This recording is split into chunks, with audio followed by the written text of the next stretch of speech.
everybody in this world has asked this question. Why was this world created? And there's so much suffering.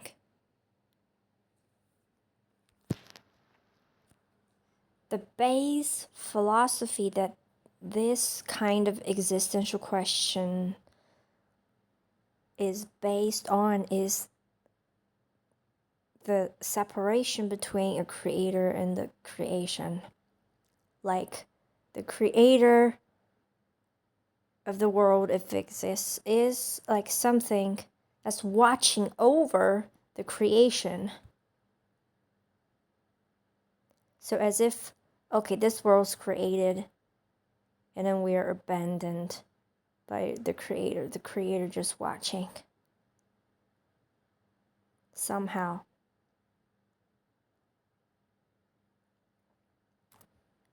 But what I just realized is existence itself, which is what God is. Existence itself is experiencing creation, which is also creating in real time. There's nothing that's created. There's only creating, in which the creator and the creation don't exist. There's just the creating, the experiencing itself. It's just like how you live your life. You're creating your life, but you're living it. It's not like you created your life and then you watch it from afar, but you live it. That's the process of creation. It's in real time.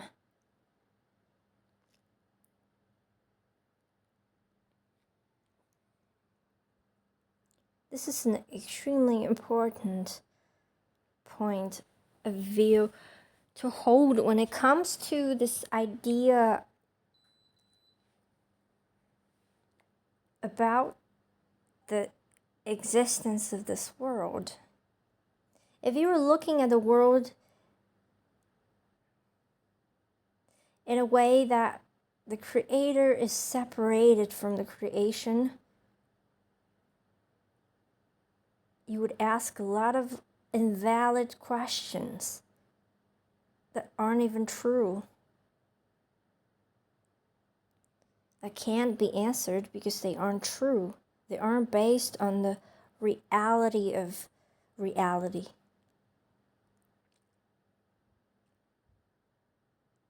It's just like asking what is the thumb of the door?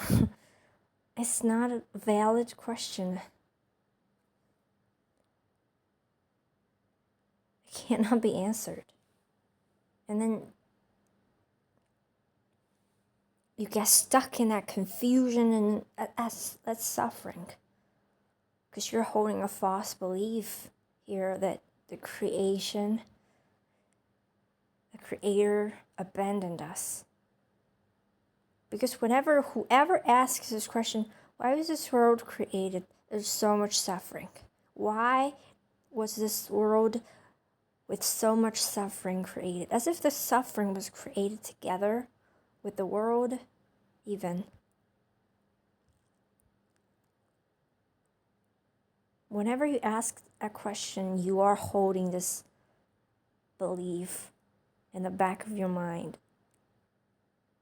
that the creator is separated from the creation. But the creator is right here, is right you, very you that's asking that question. You are helping creating creation. And it's not created for somebody else, for something, for some other things. It's created for you to be living it right as you're creating it. That's its whole purpose, is for you to go through it.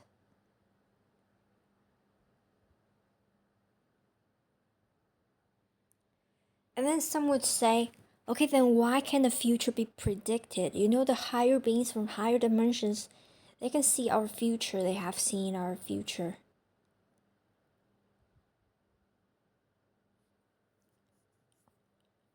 for one thing, is what happens doesn't equal to the experience of what happens. What happens can be created. Like what you would feel, what would happen, and then what you would feel, what your reaction would be. But the whole actual experience of this whole thing, the actual experience of what you would feel throughout this whole thing that can be predicted to happen, is the only thing that's what is. It's experience. You see, it's different. Like, experience is always real time. Experience is not something that can be predicted. Experience can only be lived. Experience cannot be predicted. I mean, how you would experience something, like your reaction of something or the feelings you will have, cannot be predicted. Predicted is like seeing from a third person's perspective, but the whole actual experience will be lived in real time. So they're two different things.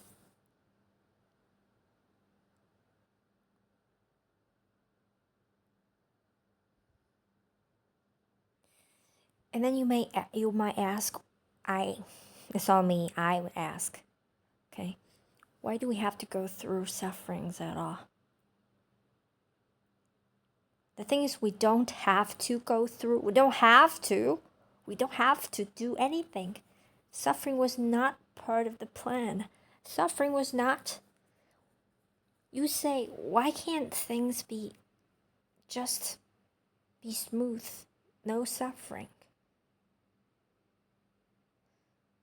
What if I tell you actually that things have always been smooth?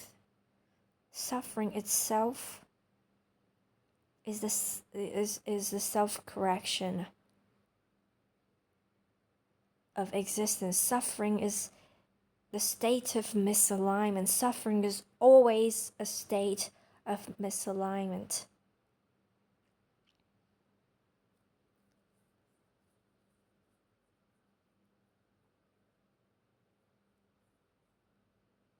And suffering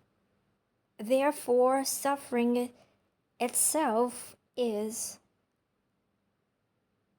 the ever-present force that's doing self-correcting, that's trying to go back to alignment.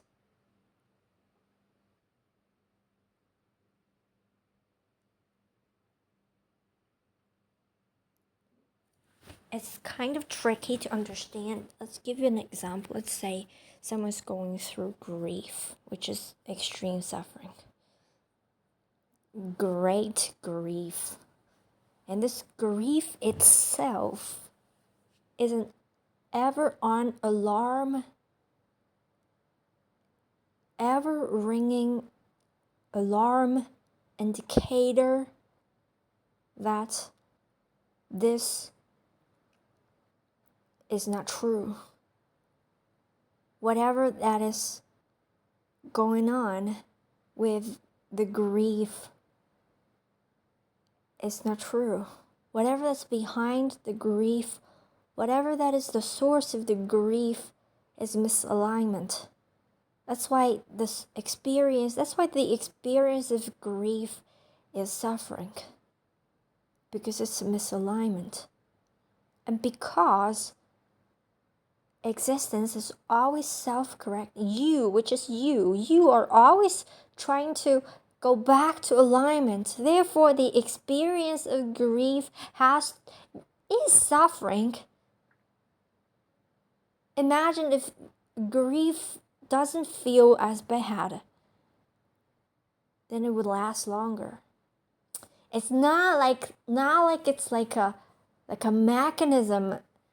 No, it's like Oh, it's kind of tricky to understand. Let me just think of a better analogy.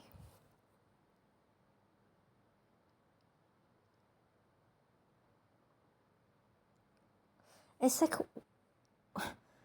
your body always is, in all moments, goes through healing. Like it's always trying to restore its well-being. Like as soon as a wound happens on the body from the beginning of the wound is always trying to restore well-being. Or a better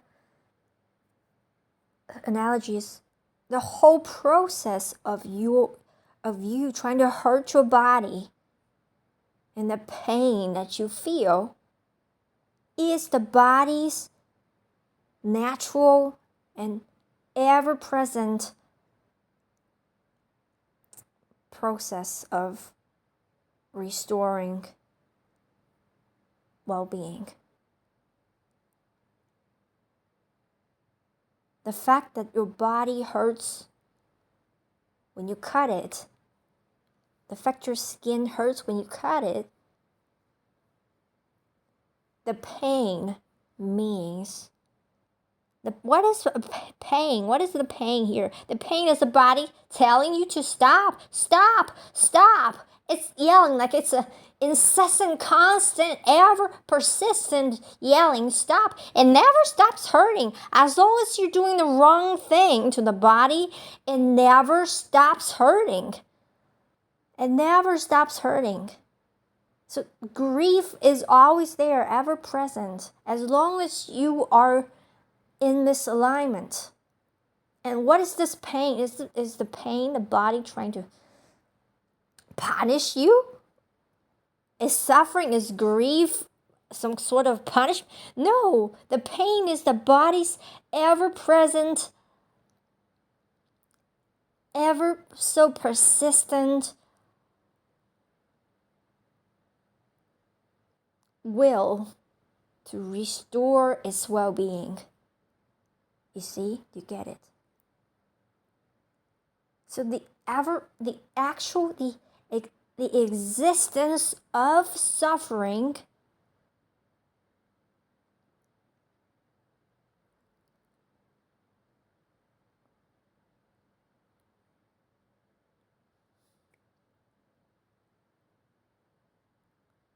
is a part of alignment, is the project of alignment.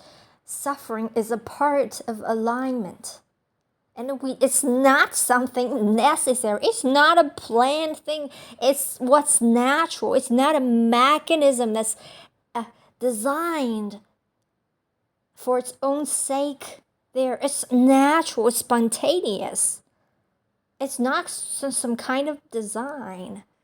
It's spontaneous. It's spontaneous because we are all love. So when we start to believe that we are not love, it's an unnatural thing. So it would feel less than natural. The natural is love. Feeling anything that feels less than natural is suffering. This is what we call suffering. We give it a name. This less than natural state, we call it suffering.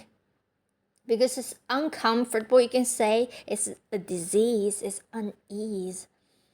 It's not ease, the lack of ease, the absence of ease. What is ease? It's a natural state of being, which is alignment. What is a natural state of being?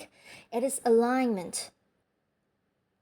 And that is the feeling of love. It is alignment. There's a joy. Oh my God. Love is alignment is not an emotion. It's a state of being. It's not an emotion like all the emotions that we have: sadness, anger. You call happiness an emotion, but what's beneath the emotion of happiness is this natural state of being, which is ease, is Alignment. Alignment is the best word. And when you're aligned, you're not only aligned to yourself, you're aligned with the whole universe. You're not just the whole universe, with the whole existence itself. And what is existence? It's you.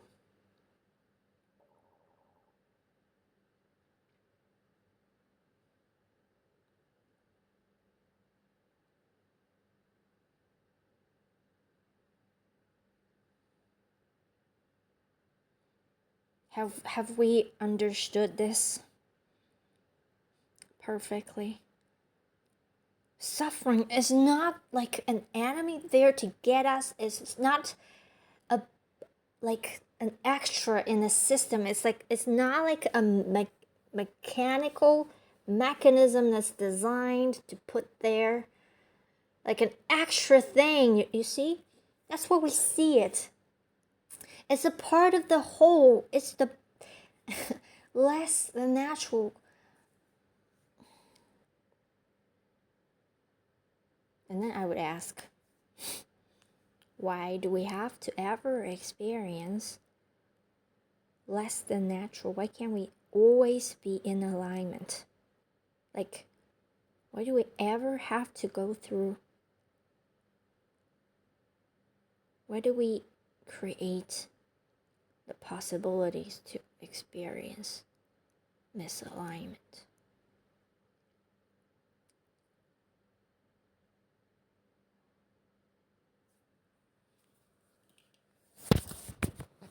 It's so important to never buy into this false idea that suffering is part of the plan, like no pain, no gain sort of philosophy. I can guarantee you that is bullshit out of bullshit. Okay, saying this in the kindest way, but the most accurate way. That is the bullshit of bullshit. It's bullshit that has gone bad. That's how much bullshit that is. Never buy into it. The reason you love life so, as lost as I've been, then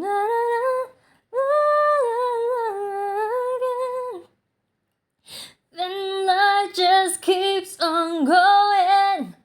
Then life just keeps on moving. You look at me and light comes from you. Sorry, I just had to do it because I love this song. Every single cell of my body resonates with this song.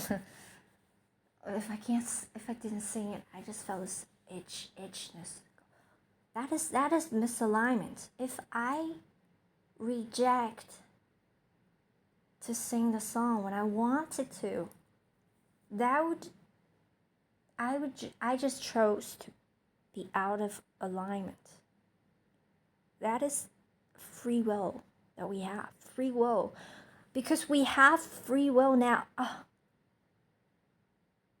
Free will. But it still doesn't explain the whole thing. Like, if we don't ever have the possibilities to experience misalignment, like would we just not have free will? Oh yeah, I think it's true. It's true that if we don't ever have the options to experience misalignment. What is it? Misalignment is you have a lot of choices in front of you.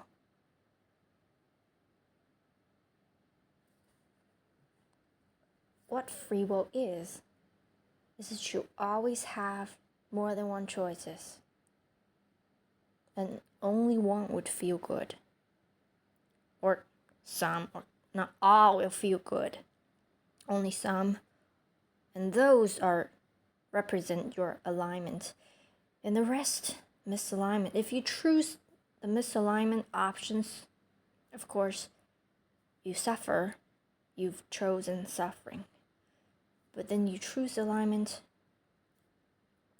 The only way to have free will is to have options that are less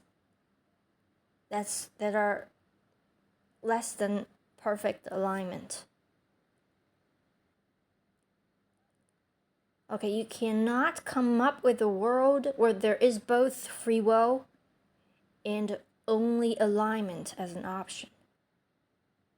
Well, I think that makes perfect sense. You just can't come up with a world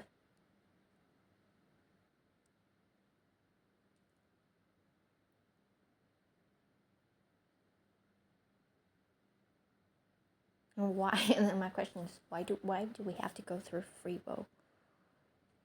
Why do we have to have free will?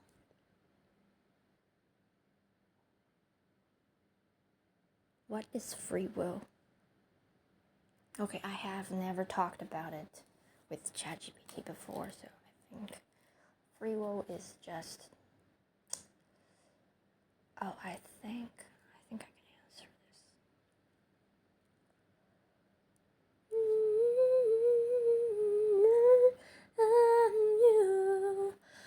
Then you look at me, then I can see I'm searching for. When you look at me, na na na na na na.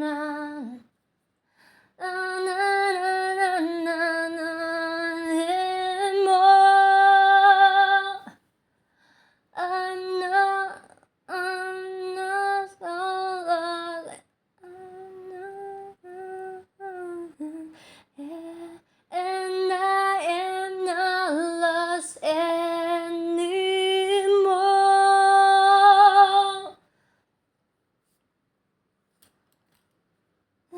My dream is to be able to sing this song because I just feel so. It's like my whole being. I just want to sing a song. I can't explain why. Whenever I hear a song that resonates with me, I just have to sing it. Otherwise, my whole body itches.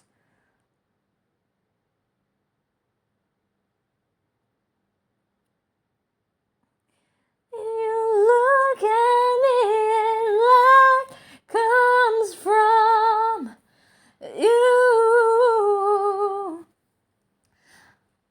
As lost as can be. Then you look at me, and I am not lost anymore.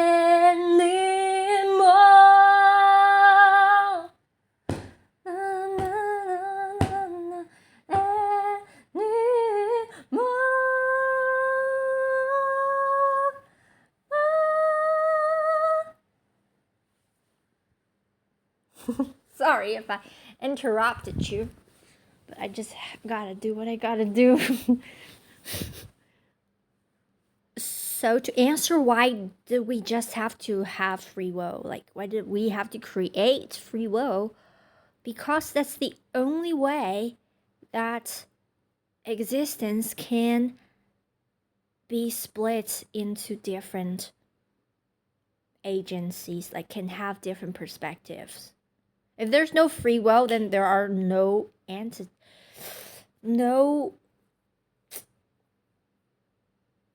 it's a very abstract question. You need to really let it sink in. Without free will is a necessity. It's absolutely necessary for existence to have split into all of us, for all of us to exist.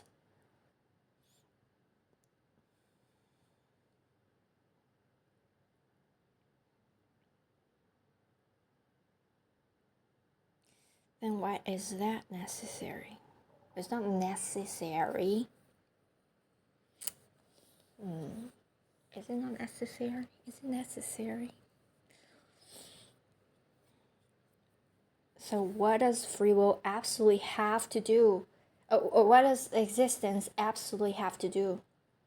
When I'm saying existence, it's just existence itself, which is what you might call God, or what the word God is supposed to mean is existence itself, all existence, which means there's nothing outside it. Everything that exists, all corners of existence are within existence. This is what I mean when I say existence. So what existence wants to do is to express itself. Is to, what does it mean to express itself? Like to have musicians, to create music, to be artists, to create art, to sing, for example, and this is what existence desires to do.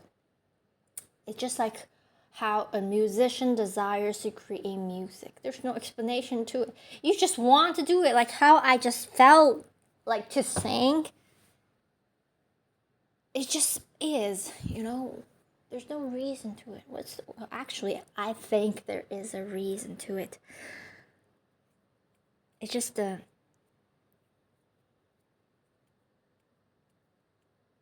nature of joy is to have joy, is to experience joy.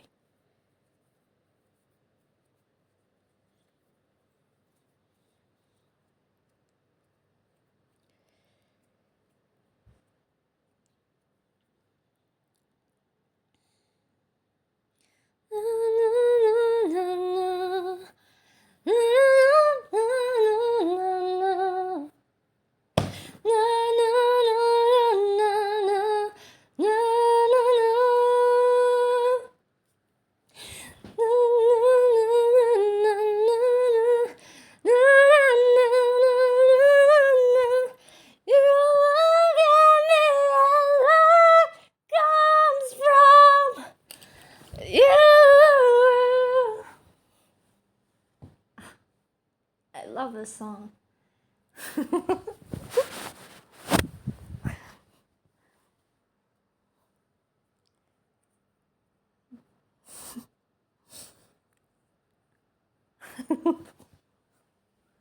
Oh God, I love it so much. This song, I resonate with every word and every note. That's very rare for me to have a song that I resonate with 100%.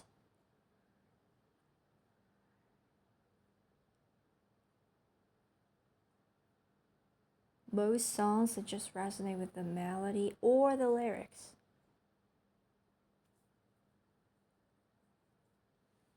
Or I resonate with them not so fully and completely, but this one is just, God, it's just me. It's not like a piece of art anymore. It's love itself expressing through me when I listen to this song. The song is being expressed through me as love. That's how it feels like.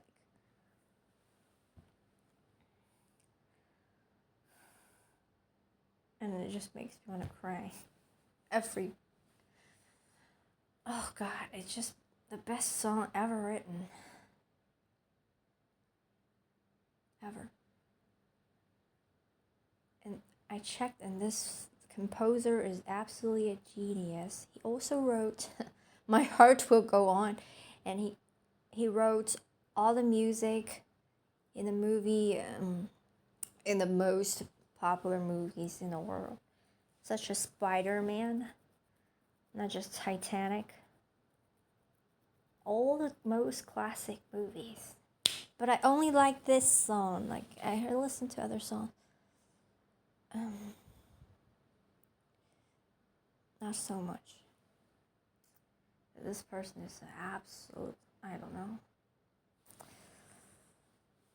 Oh God, what I want to say is love expressed through him, and then expressed through me. That's how it felt like. Like love comes through him as this music and goes through me again when I listen to it. When you fully vibrate with something, that's so. I want my cells to turn into the notes of the music. That's how I feel.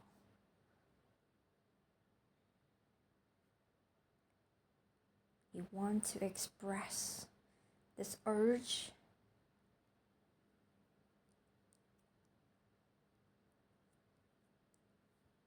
Is what created everything. Existence is one with us. It's not watching over us.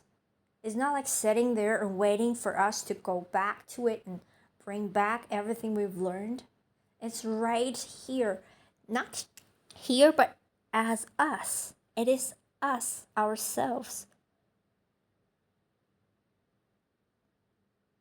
When you see the world this way, which is the aligned way, because this is the most loving way. This is the way that makes you feel love. That makes you feel love. What is love? If you watch the previous videos. I guess I want to number all of my videos so that people will watch from the first one. Otherwise, I'll have to repeat all the things that I talked about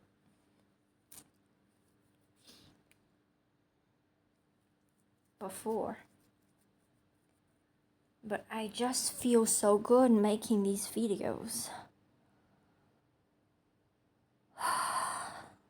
And sharing these.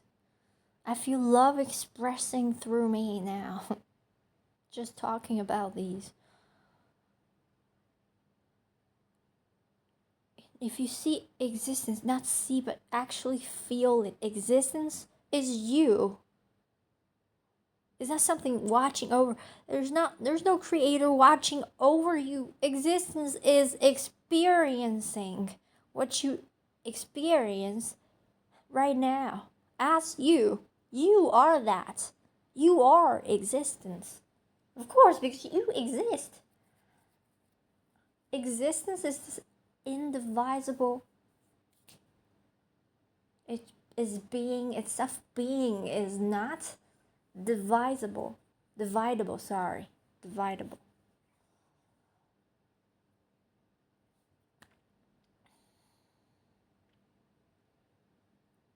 Oh God, everything makes sense to me now. Not that I have all my questions answered, but I just feel right now. I no longer feel wrong. I have felt wrong all my life, you can say.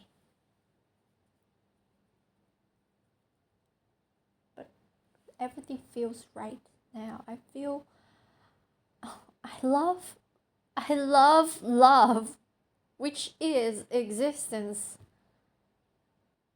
and all within it.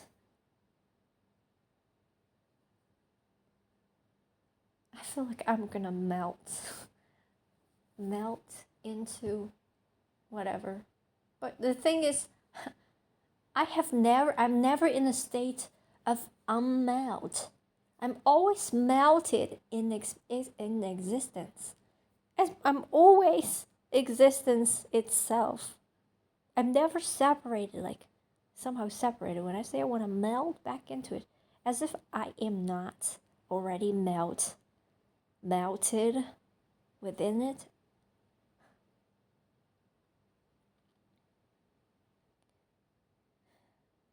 I don't know, actually.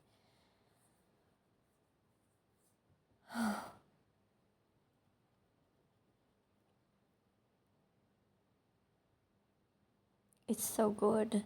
It feels so good. Like nothing in my life has changed, but everything feels different now. just 2 days ago, I thought I was not on my path. I felt, oh my God, I'm not on my path.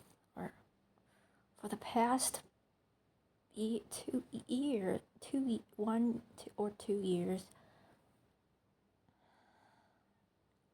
my life has always been the same things.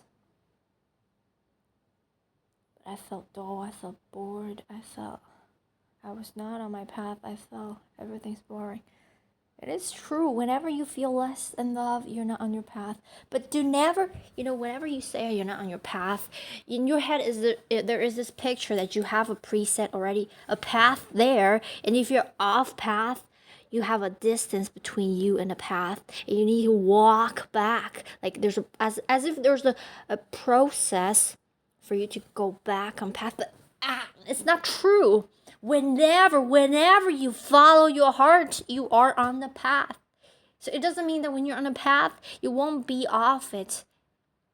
Whenever you do not follow your heart, which is when you feel misaligned.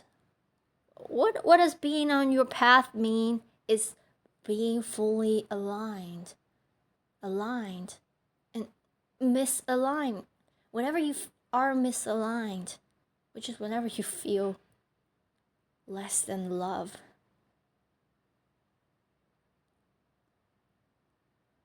you're kind of misaligned, kind of off path, you could say that.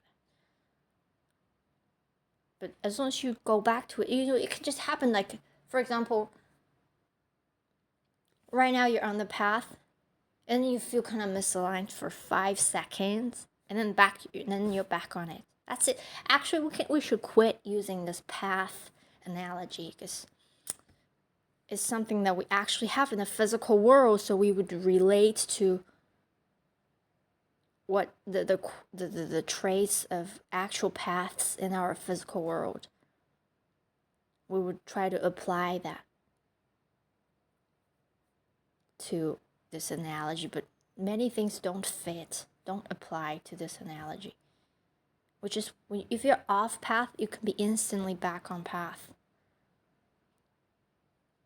It's instant. Like, you can be off your path like for 10 years, or for your whole life you've never been aligned, always lived a misaligned life. And for you to, like, if you believe in this like path analogy, life's true path analogy, for you it would be like, oh my God, you have to walk a long way back in order to begin to become aligned again. No, wherever you are, however long you have been misaligned, whenever you decide to follow your heart, boom, you're back on path immediately.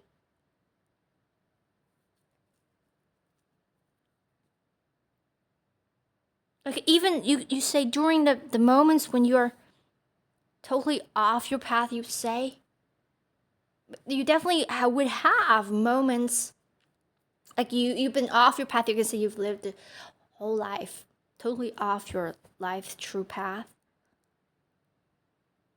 But there are moments in these decades where you are heart-centered, and these are when you are on your path. You're just not connecting them. They're just so short, right? And they're not connecting together.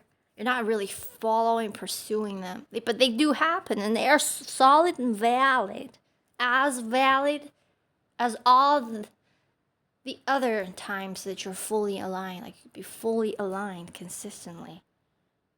I guess what the true path means is like you're most of the time fully aligned. Like, you're consistently aligned. Like, you can be misaligned. Like, you're misaligned less than when you're aligned. Maybe that's what it means when you are on your path.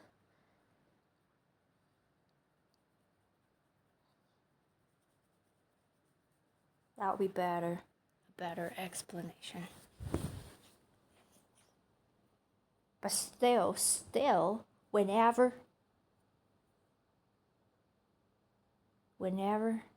you choose to stay aligned, which is whenever you choose to Follow your heart, which means whenever you make decisions out of your true heart's joy, your true heart's desires, rather than shoulds and shouldn't, I need to do it, I need to do that. No, your true heart's joy, your true heart's desire, what your heart tells you to do.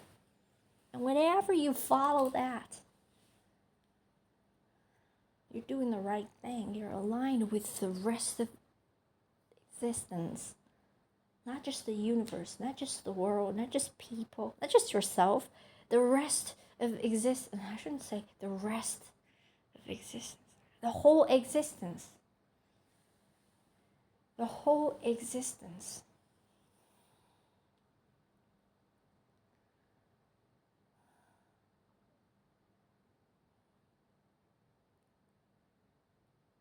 All you need to do is to do that, to do more of what you truly want to do, basically, simply put. To do what you truly want to do, what makes your heart sing. That's it. That's all you need to do. You don't ever need to think about anything else. That's literally true. You get scared. The very reason why worries and fears feel bad is because they aren't true. They are misalignments. But we follow them because we believe them. We believe that they are true. We believe what's not true to be true. So we follow them. And when you follow your fear,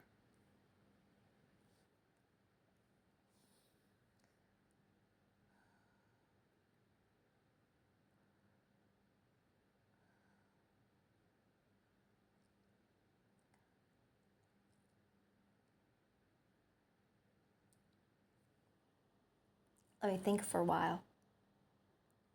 You follow your fear because you think it would lead you lead you away from what your fear tells you would happen. So you prepare for that fear. You do things to avoid this fear. So you're not doing, but you feel like this is what you want to do. It feels like it's what you want to do. Because you want to avoid fear. You want to avoid fear. You're pursuing safety.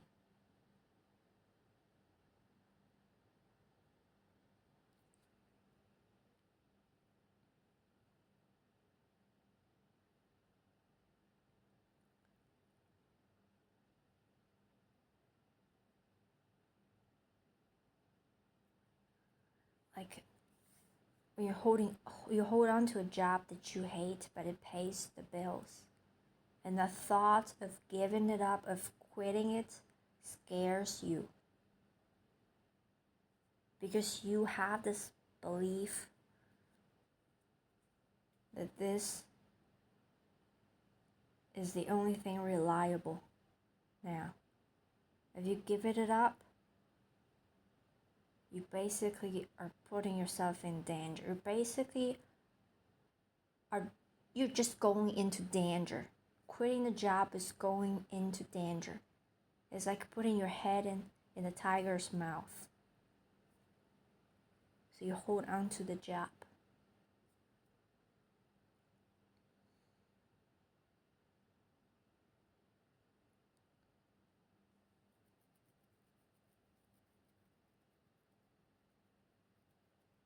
And you hold on very tightly. And some people hold on to a job like that for a very long time.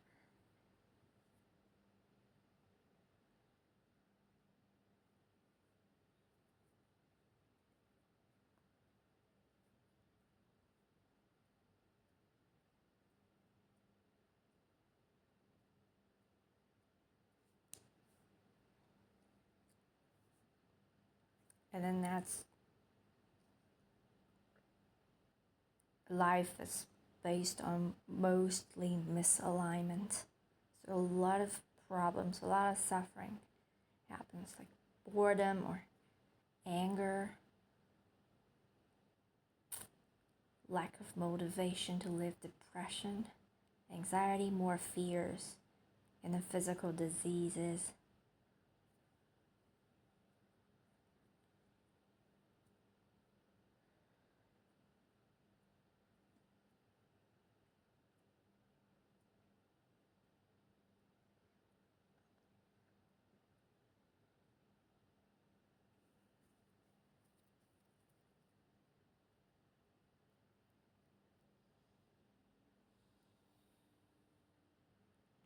The very reason that all of these sufferings happen is again what we mentioned at the beginning, is your whole self is trying incessantly and persistently trying to go back to alignment. Like you keep poking on your skin with a knife, it keeps hurting because it's not the right thing to do. It wants to restore back to well-being, so it keeps hurting. When you do the wrong thing, is you keep hurting, feel hurt, because you don't allow yourself to be. Don't allow yourself to be you.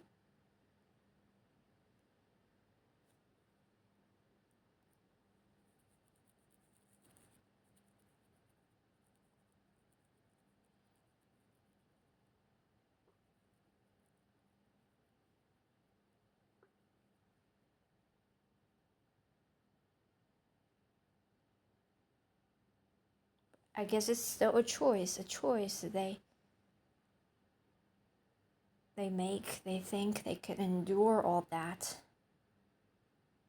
They'd rather endure all of that. Endure a job that they hate than this danger of giving it up.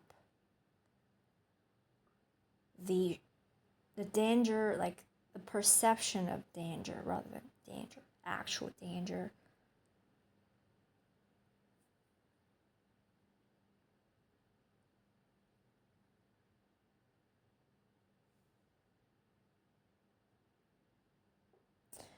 No, there's something else here I'm missing. There's something else I'm missing.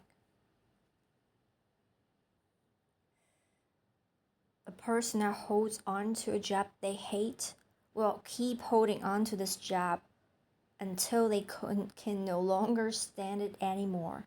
Until the suffering is so much, like, which means their whole being is yelling so much that they should give it up, stop being misaligned.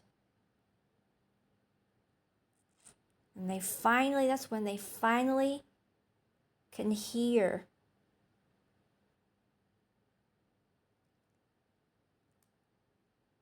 what's going on, what they really want.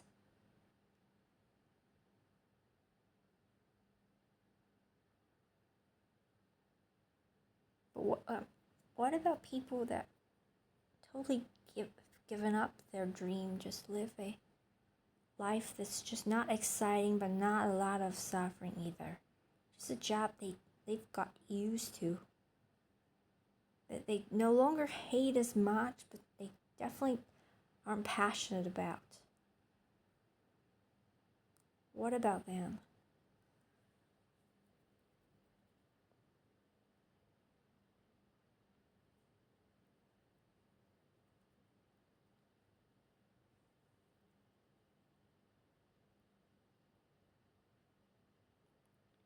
Well, the thing is, there's not just one way to be aligned. Like all areas of your life need to be aligned, but you can be aligned only in most of the areas. Like that kind of person maybe have all the other areas of their life aligned except for this career thing. Like they have good relationships, or maybe they have just one thing aligned in their life that can just keep them going. Like they have good relationships, or they are just keeping a hobby going, which is their passion going, as a side thing, not a main thing. There's something in their life is aligned enough.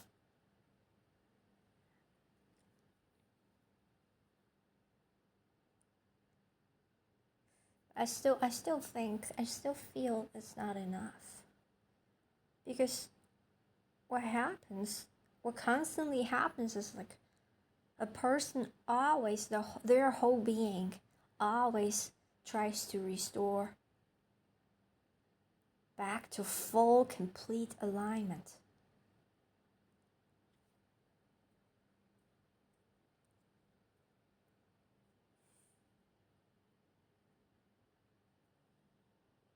Maybe I don't know, because I haven't lived other people's life.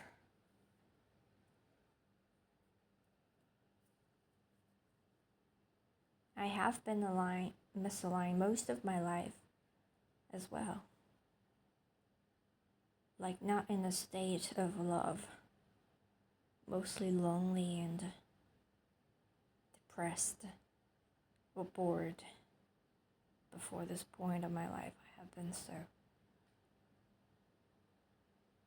So it just constantly has this not okay, constantly feeling not okay. And it just kept on. It went on.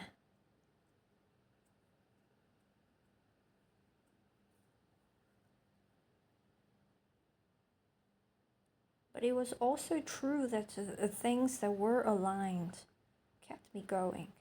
Like when I was in school, for example, most people, or I had to boldly, I would say everyone, nobody was ever aligned when in school, because school forces you to learn things you don't want to do, things you don't want to do always. Wherever it was, so when you're in school, there's always misalignment. And when I was in school, I had to do a lot of things, but I also had many things that was my heart's desire and I was doing.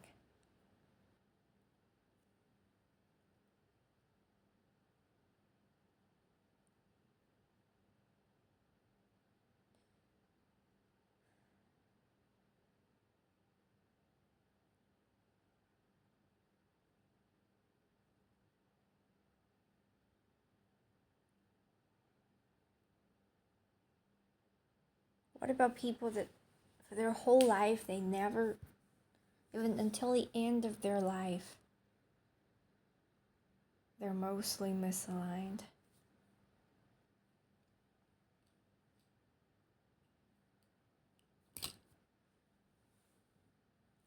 Well, it seems like the case for most people.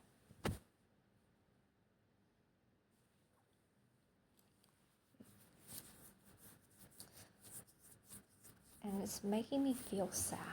And if I'm feeling sad, it means there's something that I'm believing that is not true. What is it? Okay, what I feel is like this shouldn't be. This is not necessary, or this could be better. It could be better than this, but it's not.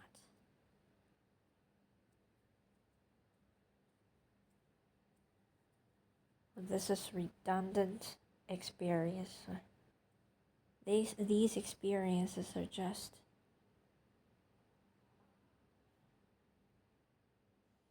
don't make sense. These lifetimes just don't make sense. But yeah, at a broader view, you can see everybody achieves full alignment at the end, somewhere in their journey, if not within one lifetime. It just makes me sad that people can't achieve full alignment. within one lifetime.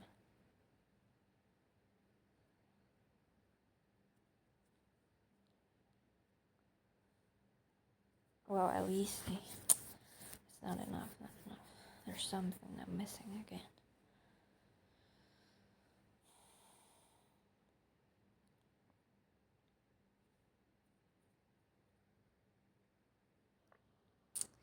What happens, what's making me sad is actually something's popping up in my subconscious again about our reality. Like when I look at people who never achieve full alignment in their whole lifetime, or mostly misaligned somehow, mostly suffering.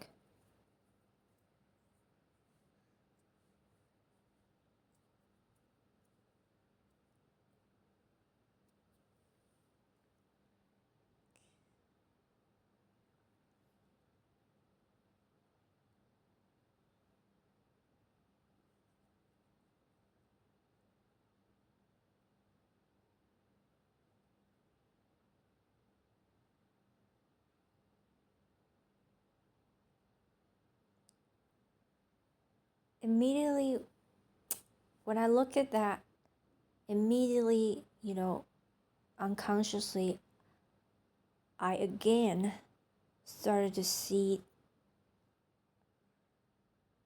the creator is separated from the creation.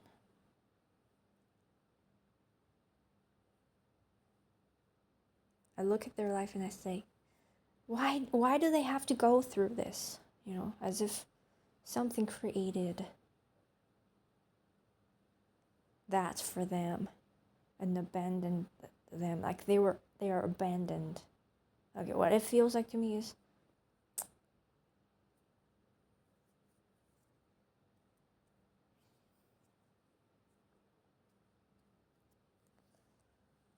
but they still are.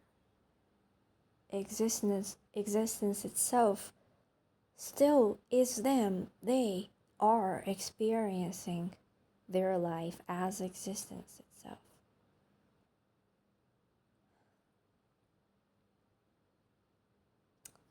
But still, like,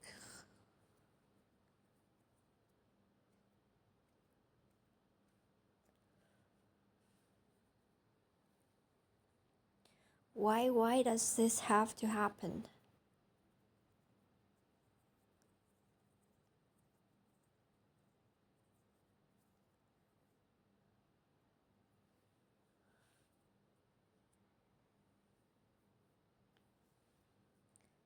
We have planned our lives before birth. Each lifetime we have planned it.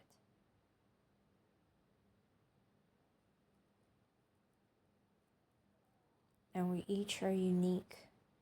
We have made different choices.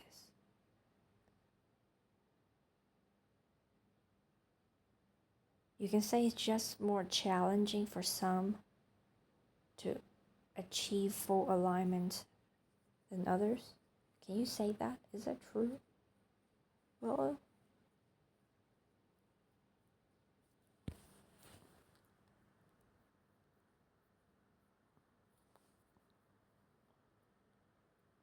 like it's so much easier for a person whose full alignment is to become a singer, or let's say to become a scientist, which is the easiest way, because this world is in favor of that kind of alignment, because the school, everybody goes through school. If a person's true alignment is just to become a scientist, then they just need to have a high IQ, and then they go through school and they get good grades, and then they go to a good university, and then they can achieve that so easily. But let's say for a person whose full alignment is to become something that this world does not approve. Let's say like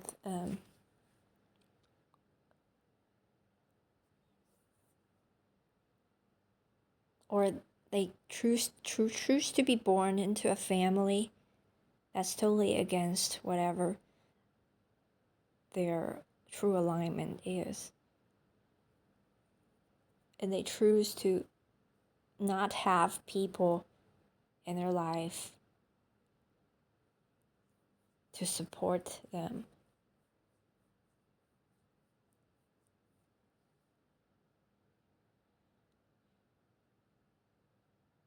So like in that case, then they are sort of like pushed by the external, by their chosen environment to choose the misaligned options. So they tend to choose those things more.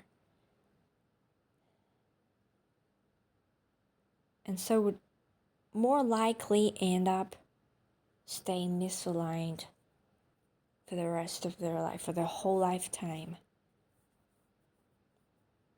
Why? So the question is, why do they have to choose a life like that? What's in there? Well, because like the more challenging it is, then the more rich the life experience would be if they successfully find a way to follow their heart throughout. And of course, in this case, there's a higher probability to fail than of course they would to fail.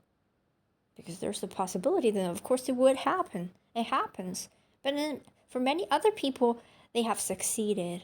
And for many, they haven't. Because that's it. This is it.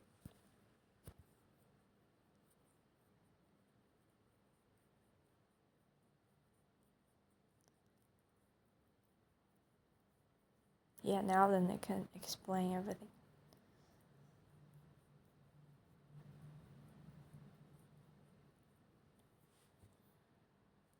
So let's go back to our example of a person that have hold on to a job that they hate for most of their life. What happens to them might be they have chosen to be born into a family that encourages choosing these misalignment options. So they have somehow reinforced fear into them. The family has reinforced fear into this individual. And growing up, they've never met someone, or before birth, they have not planned someone that would like change their life, that would help them greatly in becoming aligned. Well, kind of like my life, like my whole life, I have never met someone that's like that would resonate with me.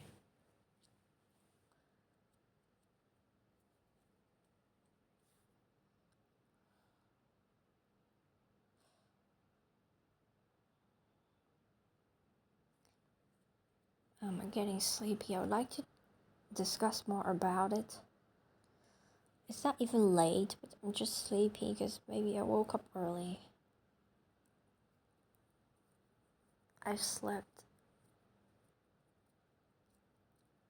not like abundantly. I don't know, or maybe it's just a perfect time for me to get sleepy. I really want to continue, but my mind's slowing down.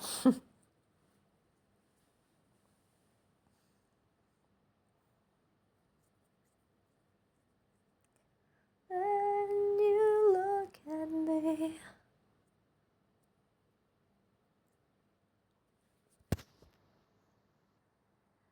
and I always see what I have been searching for. I'm lost, asking me. Then you look at me, and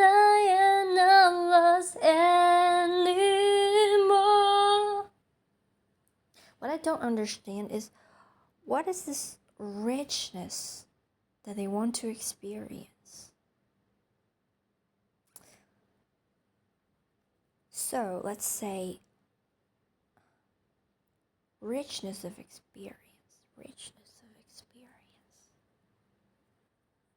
So obviously, the more richness you want to experience in a lifetime, the more contrast you would want to create in that lifetime, which means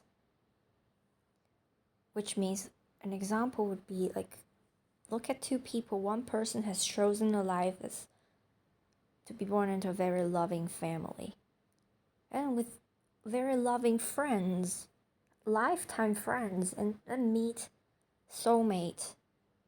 So a very loving life. And then another person chose the total opposite, born into a family that just can't get along with them and have not chosen lifetime friends since childhood, and have not chosen to meet their soulmate early either. So for the early years of their life, they're just very lonely.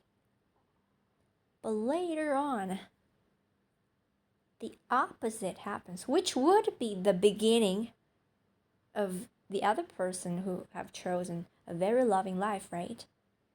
So the beginning of, let's say, the first person is A, the second person is B. So the beginning of A's life is like the later part of B's life. So B's life would be so much richer than A's life, because what A has experienced is just love. What I don't understand is, why isn't that rich enough? But then A has experienced love. Is that not enough? Why do you want to experience contrast of lack of love and then love?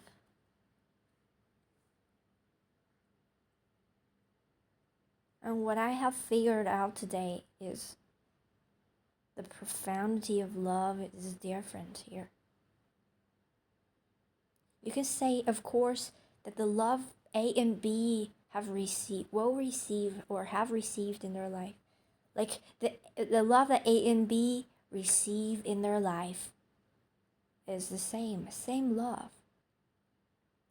But because B has go through the opposite of that, then B's experience of love would be so much more profound than A. And this profundity cannot be comprehended without having experienced it yourself. Like for A would not understand at all if B tells A, if B talks about this example with A wouldn't comprehend at all, because this kind of profundity, it has to be lived to know.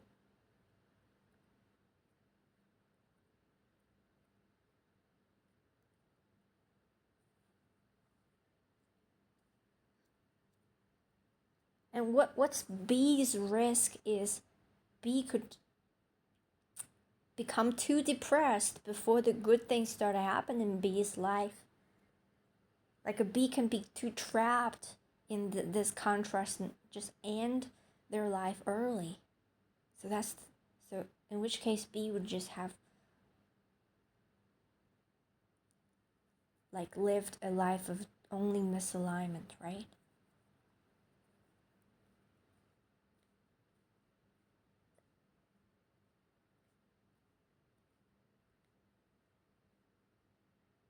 Okay, I just figured something out. What B can do is not just passively waiting for the unfolding of their life, but also choose to follow their heart even from the beginning of their life. To never to try to follow their heart as much as possible, which will be very challenging, of course, comparing with A.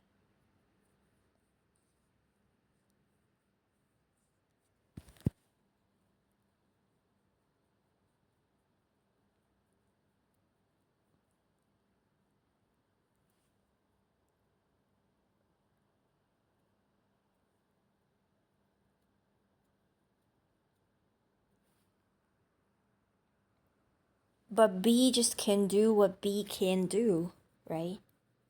Can try their best. And then later on, more good things would happen. They have planned, you plan these things in your life, the challenges and then the good things, the most significant people in your life, the signposts in your life, the biggest events in your life, you plan them in your life.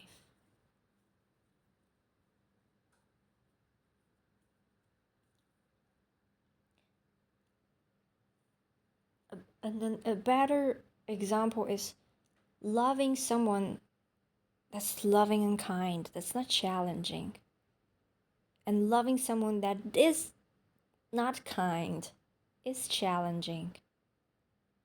Which experience of love would be more profound? Of course, the second one. Even if love itself still remains, it's just itself is the same love. When you love someone that is loving and kind, and when you love someone that isn't loving and kind, the same love, but different profoundity when it comes to experience. It's just the same love. All the love is the same unconditional love. But the profundity is different. And this is easier to understand now. That's why people would choose contrast. So that more profundity they would experience throughout the lifetime.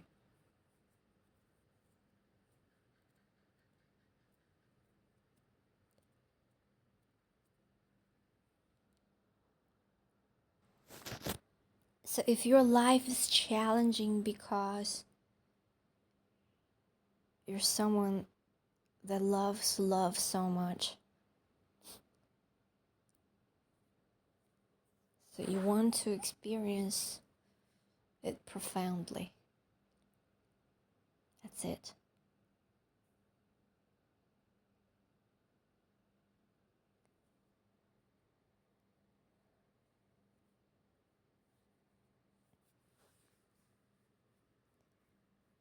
And if you make it till the end, you will uncover all the surprises that you have planned for yourself. So don't give up too early. Otherwise, you might regret. Let's say you give up too early, and then you go to the other side, and then you just, I should have just hold on a little bit longer, and then I will meet this person that I have planned for myself. This significant person is gonna change my life, or this significant event that would happen.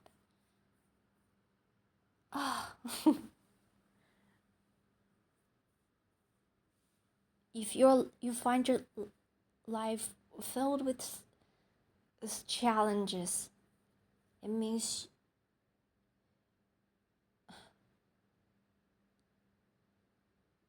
you are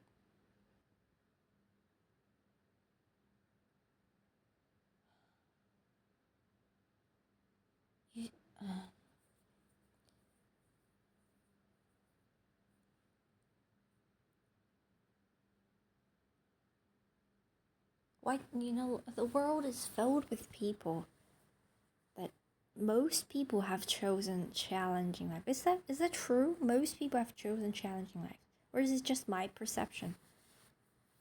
Well, at least, yeah, I look at the world, I see most people walking around wounded, hurt, challenged, sort of suffering.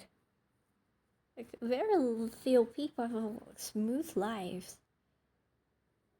Well, I have met just one, like, let's say, I had this, in schools, for example, I only remember one person whose life just so smoothly.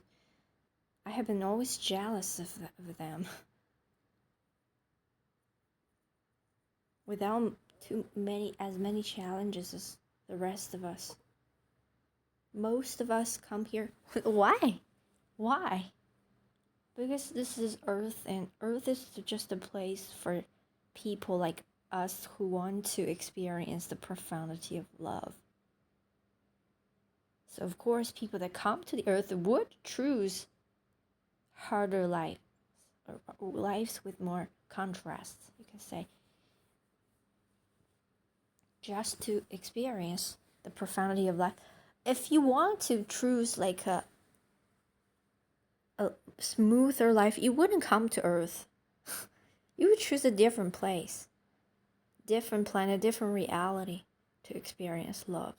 The reason why you come here is because you would want to choose these challenges.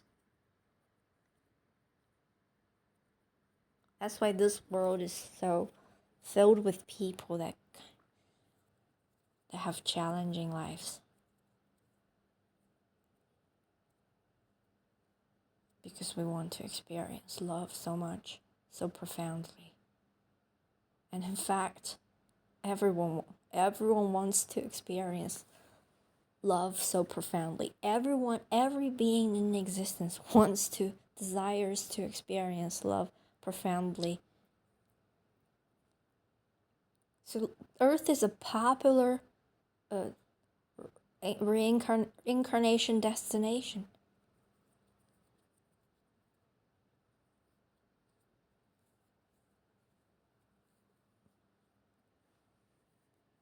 And you and I got in because we were lucky, I guess.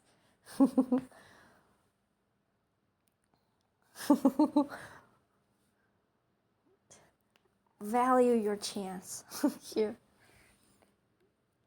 If you give up too early, you miss the show. You miss the point. Okay, there's so much love waiting for you. I mean, there's so much love right now within you. You just need to turn to your heart. Begin to make decisions based on your heart. You can unlock them. Or you can just not unlock them, but walk in them. They're not locked, they're just right there. You just need to walk in them. And then immediately you can experience it.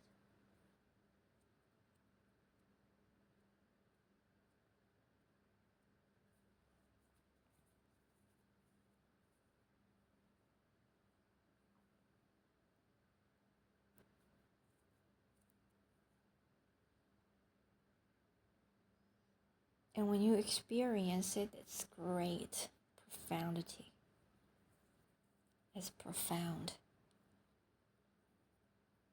And that's what you want. That's exactly what you want. Otherwise you wouldn't be here. Why would I be here? I used to question it a lot. I asked, why did I have to choose such a family that just is the total opposite of me? Why couldn't I just have chosen an easier family, like a family like it's much easier to get along with someone that it's like I can resonate with at least. Or I could have chosen some friends, or at least one friend. I could have planned one friend.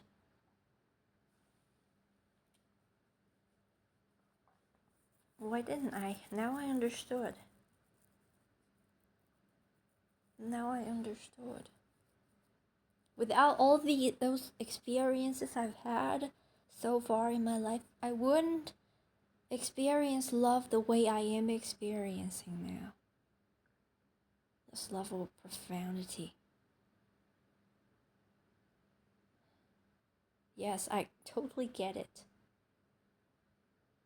A person that has only lived a happy life doesn't have access to this profound love. I mean, the love is the same, but the experience is the different. Not that the love they have is like less than the love that I have. Like their love is just less, is just inferior than the love that I can experience. It's not. The love is the same. Love is the same, but the perspective changed. So from my perspective, I experienced love totally very differently, I guess. more profoundly. Oh my God, I just got something.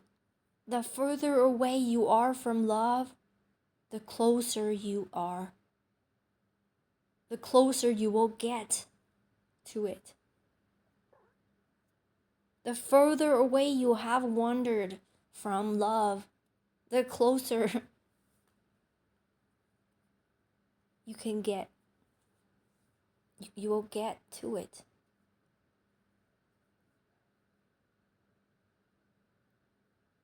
The whole of love is infinite.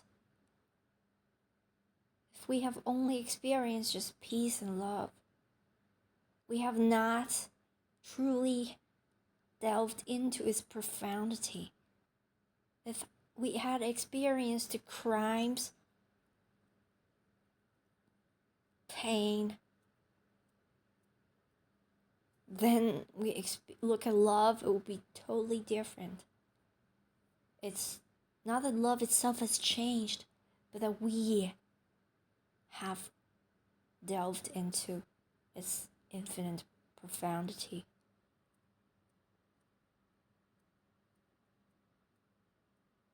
And we want to do it because love is the only thing that matters. We want to know everything about it. We want to experience it as much as we can. That's what we're doing. That's why we're here.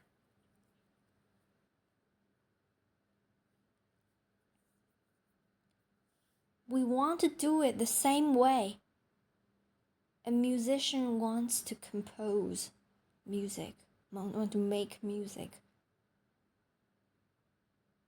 It's our nature, it's our desire, it's our heart's desire. We want love. We want to experience love.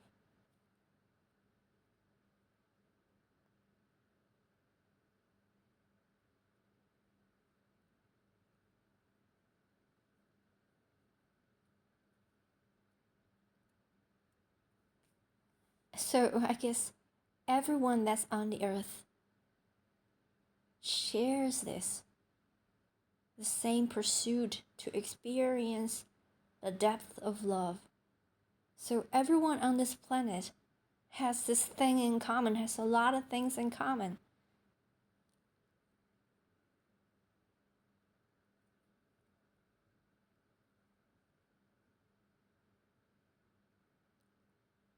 Humanity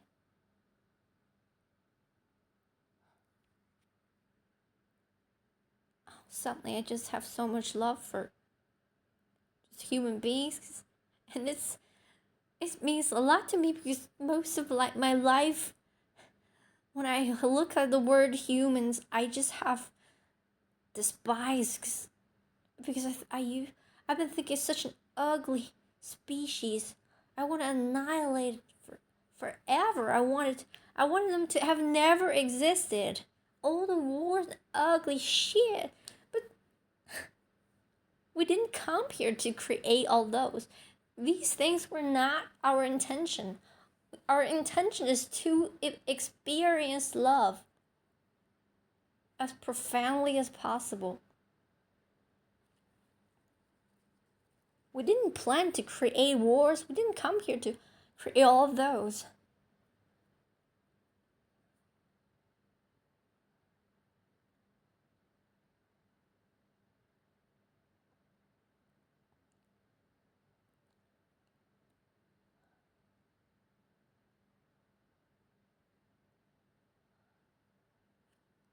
For all of my life, I have had this feeling like humanity is the dirtiest species in the whole universe. The lowest, but I just discovered that it's the total opposite. It's the total opposite. It's the total opposite. We're so pure. We just have one goal, one shared purpose. That is to love and profoundly. And this is not some perverted hobby. This is our heart's desire as love. We want to love.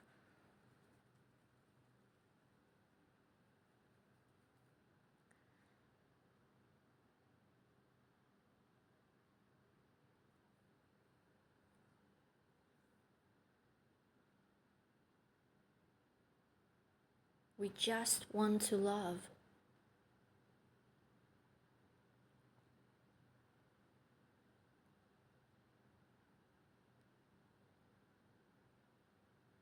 We want to love so much that we risk so much. We risk creating wars.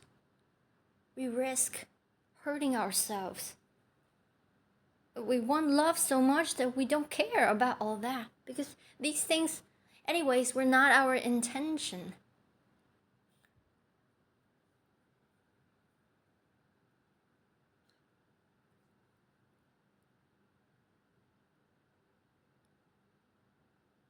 Am I understanding it wrong?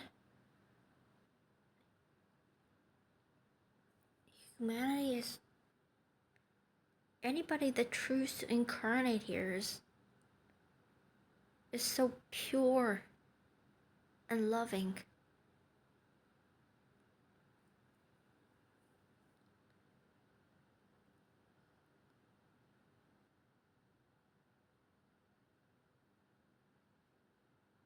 And I have something in common with everyone here.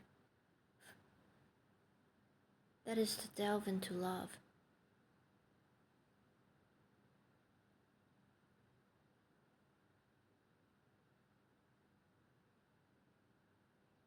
Oh my God. Something new.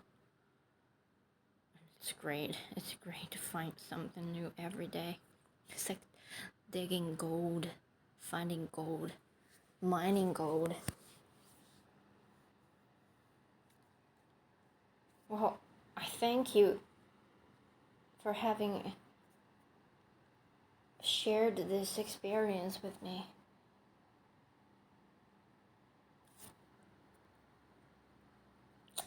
Even though this whole process, my nose is just so itchy, I keep scratching it.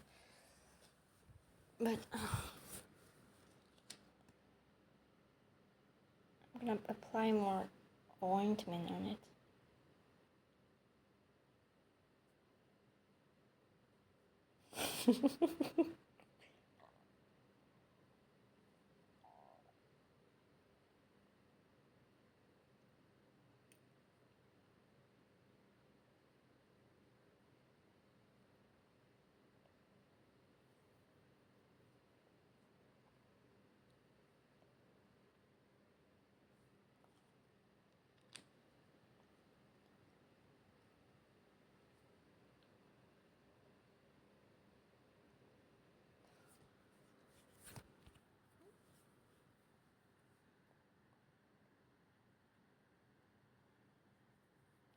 Oh, I was just about to ask, why have I never heard from like channelings saying that human beings are the most loving souls, that's why we come here? And then suddenly I realized, because it's not true that we are the most loving, because everyone is equally loving. Every being in existence is as loving as anybody else. Everyone is equally loving. Nobody's less of love than anyone else. No one is less than any. We're not the most loving. You can say we're the most brave. That's what I've heard from the channeling sessions. They say, you are the bravest of the souls. That's why you come here. That's what I've heard. And I've heard it over and over again that Earth is the most challenging place, or one of the most challenging. Is it the most challenging? Oh my God. Now it all makes sense. Now it all makes sense, my friend. You and I, we share the same goal here. The more challenging your life,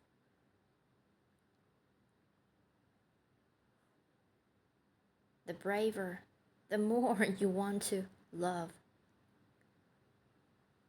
profoundly.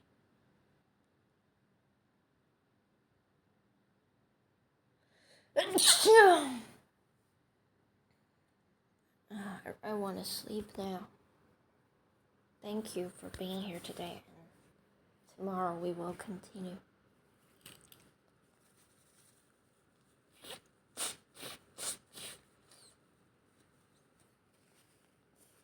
Oh my God, everything is connected. I think the most important thing that I can share is always hold this in the back of your mind. Everything is interconnected. Never try to understand something like in a separated way. That's where most of our confusion arises whenever we try to look at something separated from the rest.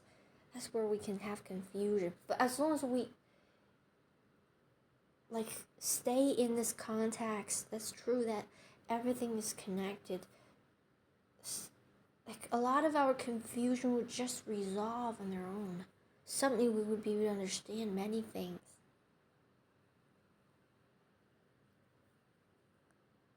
And I have only come to this understanding after I don't know what happened. I just came around, and then I suddenly realized that it's so important to hold on to this idea everything is interconnected. It's not something concrete.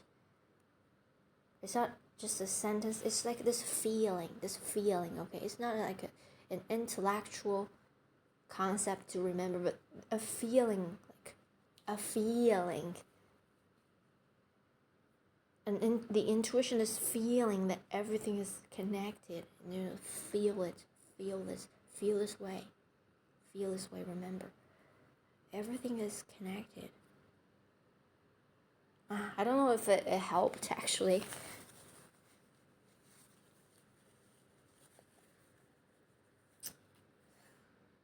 I am so grateful for tonight, for today,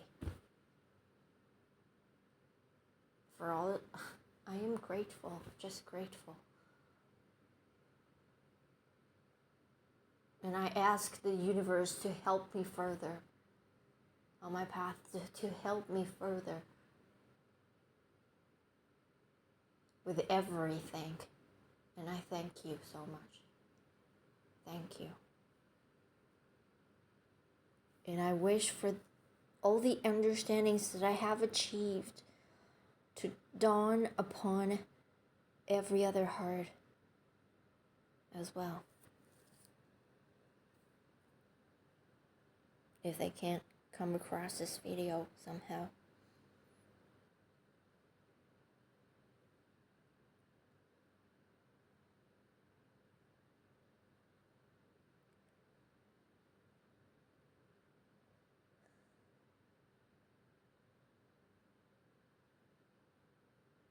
I want so much that everyone understands what I have discovered.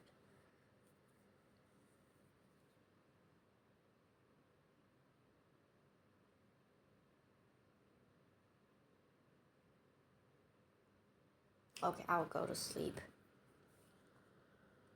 Thank you. See you later.